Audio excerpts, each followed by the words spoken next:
Integrity is just like authenticity,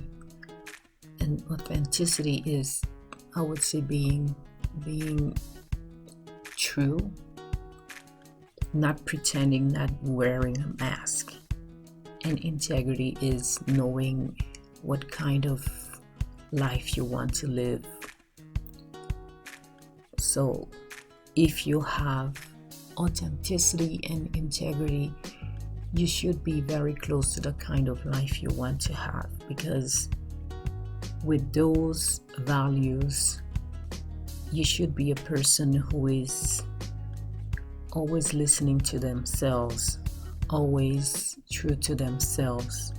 somebody who is always seeking for better solutions, somebody who is always doing their best to grow and to do what's right for them,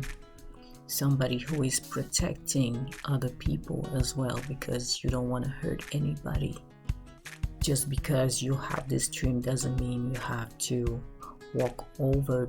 other people to reach that dream, that goal, even if we know many people do that.